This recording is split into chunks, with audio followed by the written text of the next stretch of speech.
À ce moment-là, je pense que je sais même pas que je suis freelance. Mon parcours était très flou. Je pensais que j'étais complètement paumée dans ma vie et je me rends pas compte qu'en fait, on est à l'aube d'un changement radical et que en fait, je touche du doigt le futur du travail.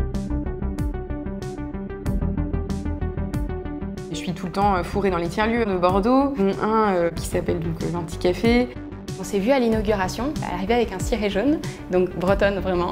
Je me souviens, ça a été assez rapide comme rencontre. C'est très vite tourné passion en mode qu'est-ce que vous faites. Je crois que j'ai senti un amour pour ce qu'elle faisait, ce qu'elle vivait.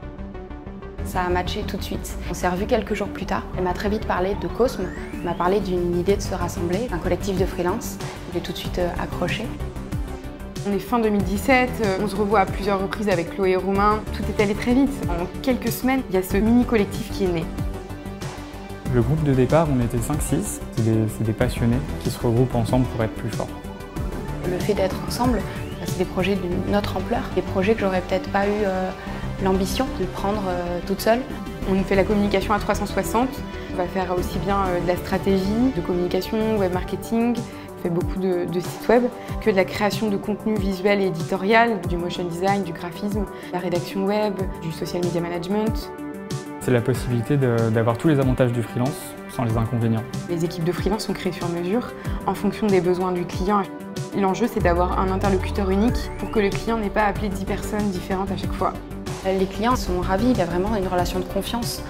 Le freelance qui intègre Cosme garde ses clients, garde sa liberté. L'enjeu, c'est l'appartenance à une communauté Cosme. Ça m'a apporté des rencontres, la possibilité d'échanger, sortir de son métier de freelance, collaborer avec d'autres gens aussi passionnés que nous. En termes d'aventure humaine, c'est extraordinaire. Aujourd'hui, on a une quinzaine de freelances qui ont effectué des missions. Je vois ça comme une grande famille qui va juste s'agrandir avec des gens encore plus passionnés. L'idée, c'est de pouvoir développer, déployer le modèle du collectif dans d'autres villes. On a commencé du coup à lancer les groupes freelance à Nantes, freelance à Paris, des gens qui nous contactent assez régulièrement d'ailleurs pour développer des communautés. Le freelance de demain ne sera pas seul, il sera certainement dans un collectif comme celui de Cosme. J'espère que ce type de collectifs vont essaimer, puisque pour nous c'est le futur du travail.